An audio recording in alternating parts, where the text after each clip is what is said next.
Muito bem, minhas amigas, meus amigos, sejam bem-vindos aqui ao nosso curso de Direito Administrativo. Nessa primeira aula nós vamos tratar dos princípios que norteiam, que informam toda a atuação da administração pública. Esse é um tema importante em provas, tá? O examinador gosta de cobrar ele, então é importante que você conheça ali de perto todos esses princípios aplicáveis à atuação administrativa, porque cai em prova. E nós temos aqui um duplo objetivo com esse conteúdo.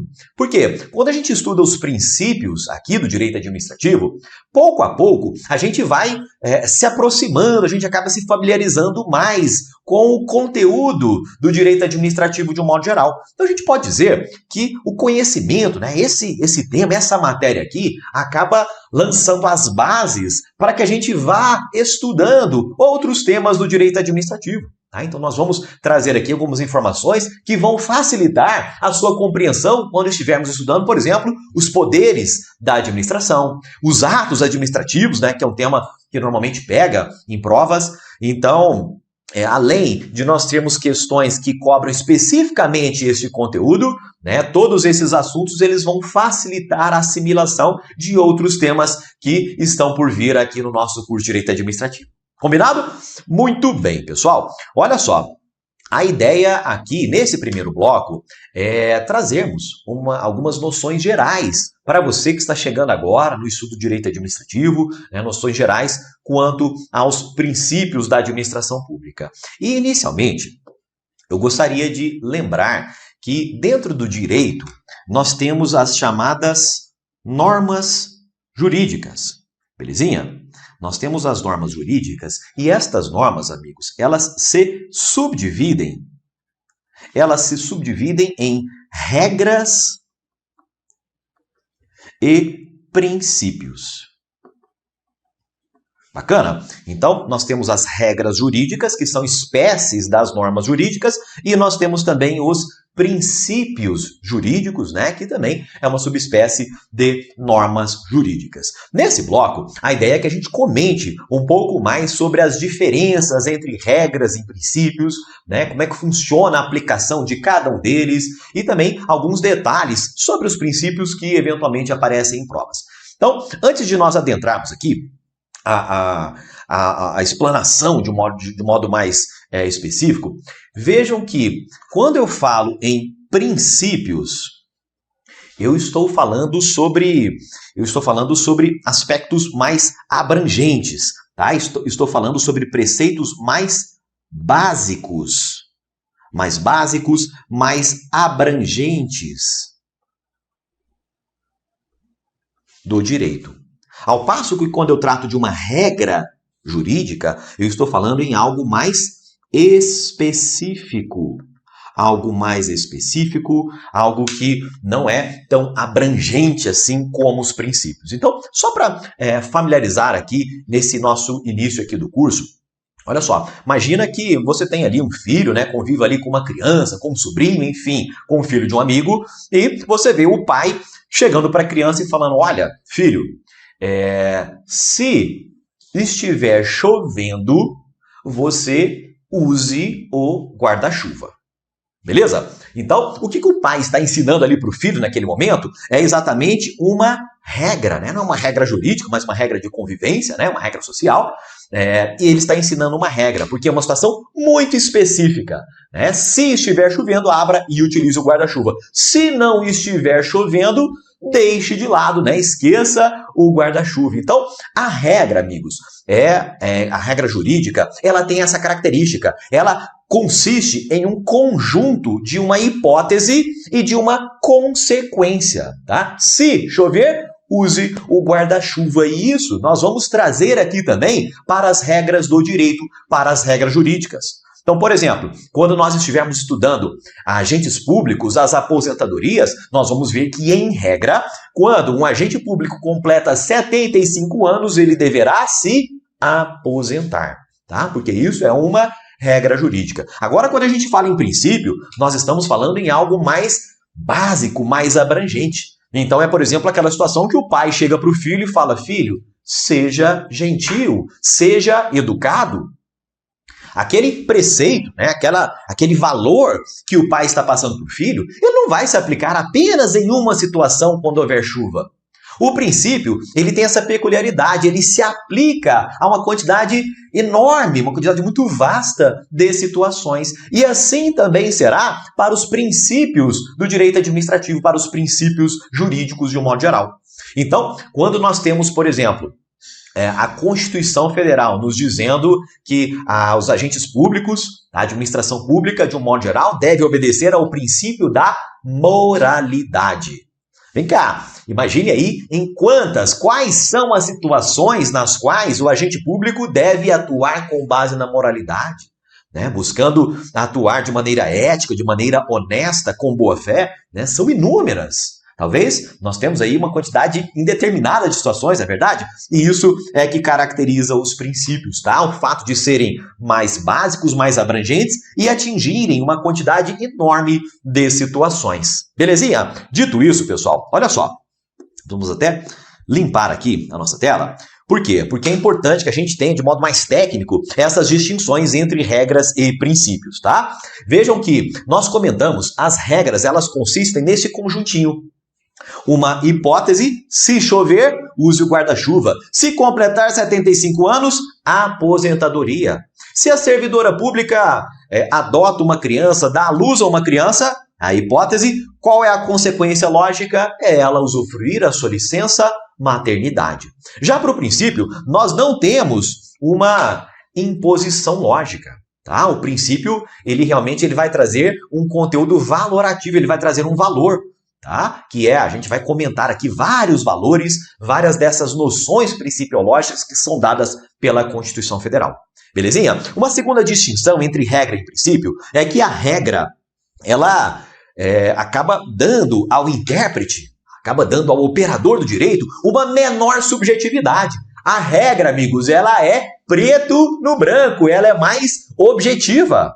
Tá bem? Então, ela dá uma menor possibilidade, uma menor flexibilidade de interpretação, de abstração. Na verdade, uma maior abstração, tá? Uma maior flexibilidade para os princípios e uma menor flexibilidade, uma menor abstração para as regras. Beleza? Outra diferença é que as regras, elas alcançam um número determinado de situações. Somente as situações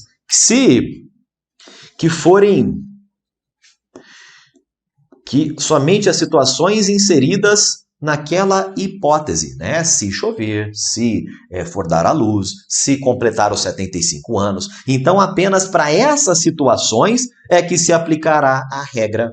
Agora, os princípios não. Eles se aplicam a um conjunto muito amplo, tá? Talvez até indeterminado de situações. E para a gente fechar, tem um outro tema que cai em provas. Tá? Porque no direito existem alguns métodos, algumas técnicas que são utilizadas para a gente saber se aquela regra vai ser aplicada ou não àquela situação. Qual princípio vai prevalecer em determinadas situações, tá? E quando a gente fala nas regras, no direito é utilizado o chamado método da subsunção. Beleza? Um nome um pouquinho diferente, né? Mas, na prática, como é que funciona esse método da subsunção? Ele diz basicamente que, olha, nós temos aqui as situações que acontecem aqui no mundo, né? No chamado plano dos fatos, beleza? E, caso ocorra no mundo dos fatos uma situação prevista na regra jurídica, haverá a subsunção, beleza? Então, se ocorrer aqui na nossa vida, né? Na realidade, uma hipótese prevista em uma regra jurídica, nós teremos a subsunção e, portanto, a consequência prevista na regra jurídica, ela precisa ser aplicada no mundo dos fatos. Poxa, Daudi, agora eu dei uma viajada legal, né? Que história é essa? Olha só, pessoal, imagina só que você, né, adote uma criança, beleza? Você adotou uma criança aqui na realidade, no mundo dos fatos, beleza? E você já é servidor público. E você vai se lembrar daquela regra que concede a licença maternidade quando alguém adota uma criança, beleza? Então o que vai ocorrer? Vai ocorrer a imposição daquela consequência jurídica aqui no mundo dos fatos. Na prática, você vai ficar ali um período, realidade, você vai ficar um período sem trabalhar, recebendo a sua remuneração para cuidar do filho. Entendido? Então, é nisso que consiste o método da subsunção, é verificar se o que ocorreu aqui na realidade, no mundo dos fatos, ele encontra um amparo, um respaldo em hipóteses de regras jurídicas. Agora, diferentemente, é a técnica que é utilizada para os princípios. Por quê? Porque em uma situação aqui do plano dos fatos, do mundo fático, vão incidir vários princípios de uma única vez. Quando a gente estava analisando as regras, a lógica é do tudo ou nada. Ou aquela regra incide ou ela não incide. Agora, quando a gente fala em princípios, não, né? Princípio é algo mais difuso. Nós temos uma situação na qual incidem vários princípios. Então, aquele que estiver examinando ali, né, aquele intérprete do direito, ele precisará se valer de uma técnica que não é subsunção. A técnica é a da ponderação, né, ou harmonização. Lá no inglês fala-se em balancing. Então, qual que é a ideia? Os princípios, eles são analisados caso a caso. Então, não dá para a gente dizer que sempre o princípio A, sempre o princípio da legalidade, vai prevalecer sobre todos os demais princípios. Não dá para eu dizer que o princípio da impessoalidade ele vai sempre prevalecer sobre todos os demais princípios, porque essa análise ela é feita caso a caso. E isso é feito por meio desta ponderação de valores. Tá legal? Então, o que vai ocorrer aqui dentro da ponderação de valores? O que vai ocorrer é que aquele que estiver examinando ali a situação, né, ele vai avaliar o peso de cada princípio, né, naquela hipótese, e a partir de concessões recíprocas entre os princípios, ao final ele chegará à conclusão que naquela hipótese vai prevalecer o princípio da segurança jurídica, o princípio da legalidade, o princípio da impessoalidade. Tá legal? Então, nós temos técnicas diferentes para aplicar uma regra e para aplicar o princípio. E além disso, pessoal, existem algumas outras noções que é importante a gente comentar aqui que caem em provas. Olha só, quando a gente fala em princípios, tá? E eu estou falando aqui em princípios de um modo geral, sejam os princípios expressos, sejam os implícitos, nós temos que ter muito claro que não há um princípio absoluto. Em virtude daquela técnica, daquele método da ponderação, não dá para a gente dizer que sempre o princípio A vai prevalecer sobre os demais princípios. Não há uma hierarquia entre esses princípios, tá? Não há uma hierarquia entre eles. Então, a análise é feita caso a caso, tá? Pode ser que em uma situação o princípio da legalidade prevaleça, pode ser que em outra situação o princípio da legalidade seja realmente não prevaleça, por exemplo, em detrimento do princípio da segurança jurídica, por exemplo. Tá legal? Então, não dá para a gente dizer que há uma hierarquia entre os princípios, não dá para a gente dizer que um princípio ele é absoluto, tá? O que há realmente ali é uma incidência difusa de todos eles e por meio do método da ponderação é que vai se chegar àquele que finalmente vai prevalecer naquele caso concreto. Bacana? Os princípios, amigos, muitas vezes a gente examinando ali, né, esse método da ponderação, a gente pode ter a falsa impressão que os princípios eles seriam meras recomendações, meras cartas de intenções, e não é por aí. Meus amigos, os princípios, eles têm a chamada força cogente, né? Uma terminologia jurídica, ou seja, eles são de observância obrigatória. Então, existem casos em que um gestor público, um agente público, ele pratica um ato e aquele ato viola um determinado princípio. Amigos, aquele ato ele será considerado inválido. Pode ser que nenhuma regra seja violada, mas tenha sido violado o princípio da moralidade. Aquele ato ele será inválido. Então, os princípios, muito embora eles tenham essa maior abrangência, né, sejam preceitos mais básicos, eles devem ser observados, tá, sob pena de o ato praticado ser um ato nulo, sob pena também de o agente que praticou aquele ato, ele responder. Nós temos, aqui é importante a gente comentar, que nós temos, por exemplo, os atos de improbidade administrativa, que consistem em violações a princípios. Se nós formos na Lei 8429, lá no seu artigo 11, nós vamos ver uma série de princípios que são mencionados e situações que, caso eu desrespeite o princípio, né, além de o ato ser nulo, eu, gestor público, agente público que praticou o ato, eu irei responder e estarei sujeito a uma série de sanções. Então, não tenham dúvidas, os princípios eles devem obrigatoriamente ser seguidos, eles devem obrigatoriamente serem observados. Tanto é que se nós formos lá na Constituição Federal, no artigo 37, caput, o caput é a cabeça do artigo, onde se encontra o LIMP, os 5 princípios expressos na Constituição Federal, nós vamos ver que o verbo utilizado é o verbo obedecer. Então, diz lá o Constituinte que a administração pública, direta e indireta, obedecerá aqueles 5 princípios. Legal? Então, os princípios eles devem obrigatoriamente ser observados, não são recomendações, não são meras cartas de intenções, tá? Agora, tem só um detalhe antes de nós avançarmos, que é uma questão mais de interpretação de questão de prova, tá? Uma questão mais terminológica. Por quê? Muitas vezes são utilizados verbos como informar. Então, muitas vezes cai lá na prova uma questão dizendo, olha, os princípios informativos da administração pública são estes.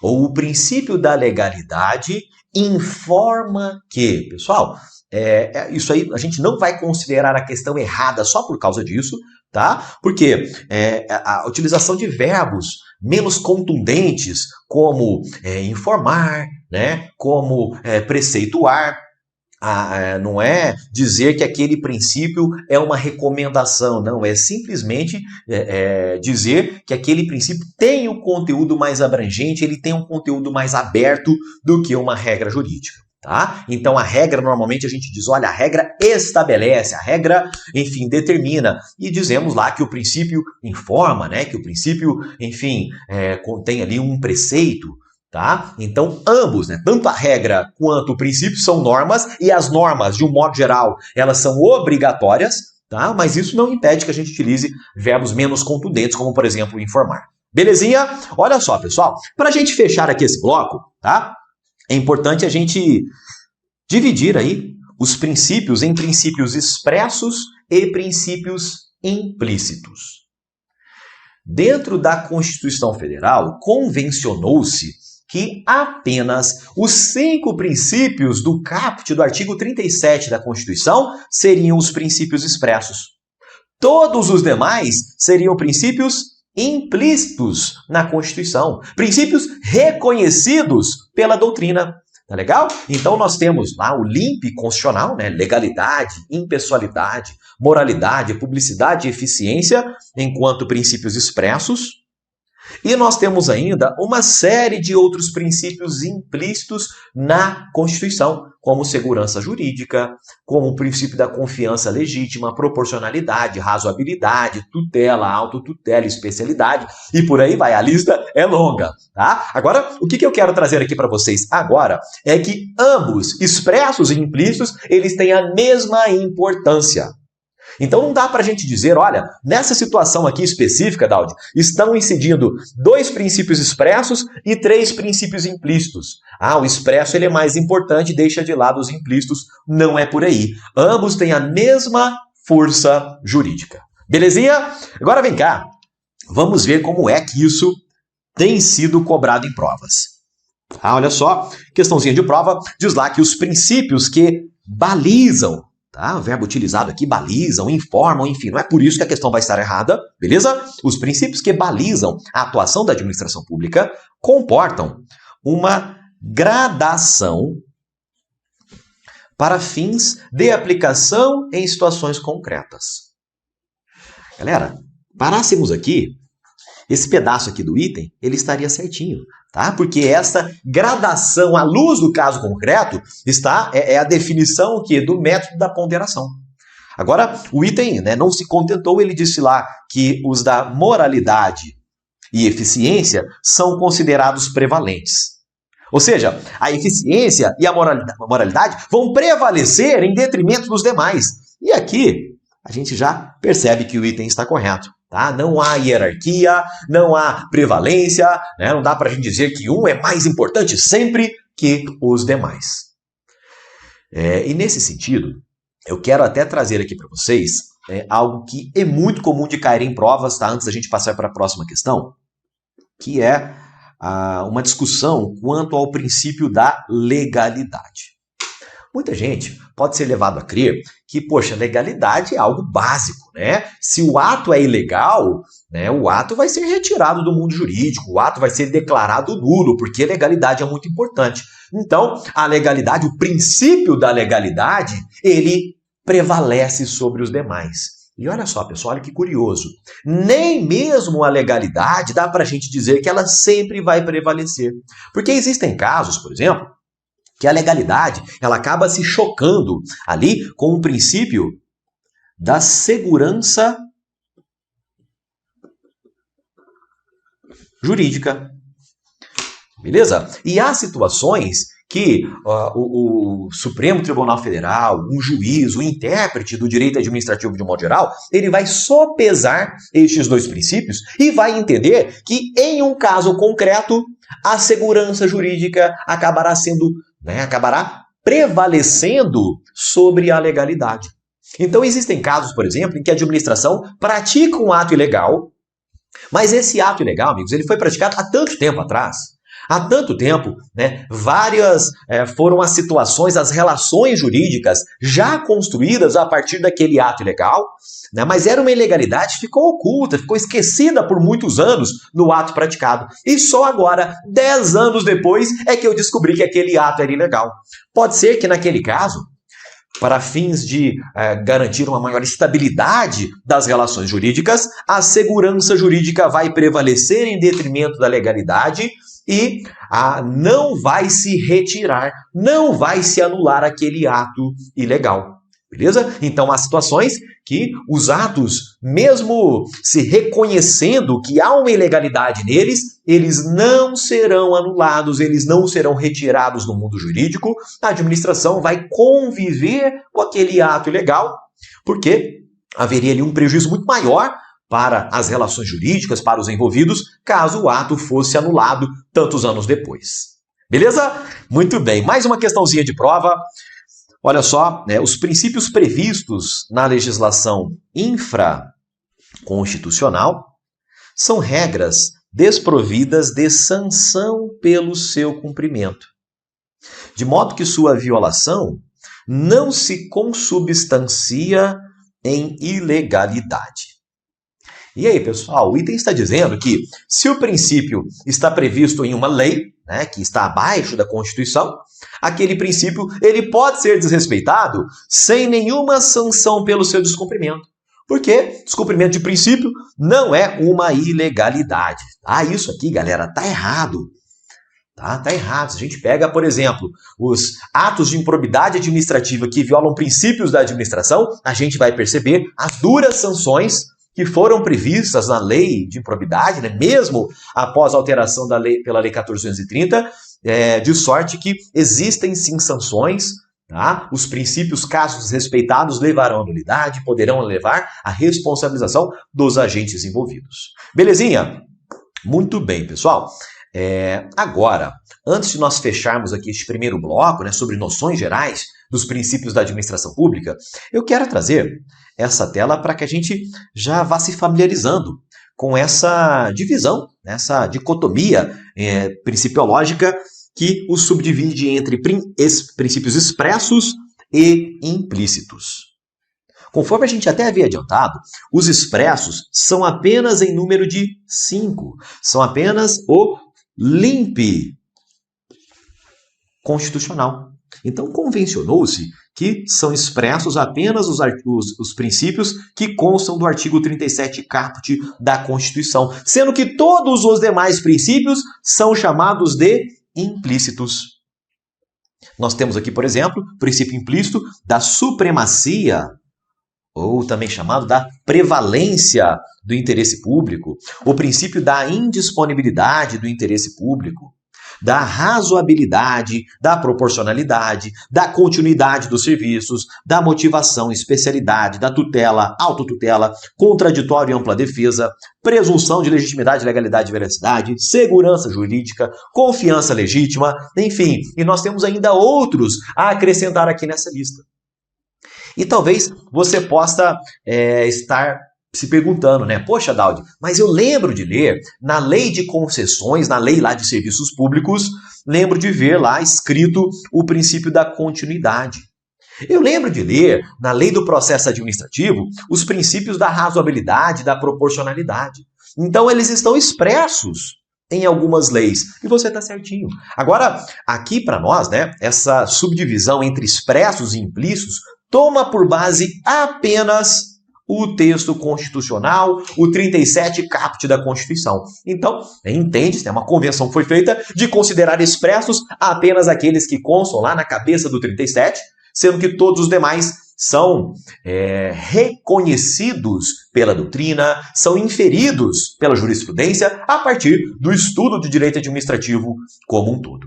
Bacana? Então, só para a gente fechar aqui, né, nós fizemos aí duas questões, tá? Ambas as questões, elas estão erradas, tá? Ambas as questões estão erradas. Aqui a gente fecha com essa lista de princípios expressos e esses exemplos de princípios implícitos, e com isso a gente encerra aqui este primeiro bloco. Logo na sequência nós vamos tratar cada um, né, individualmente, cada um dos princípios expressos da administração pública.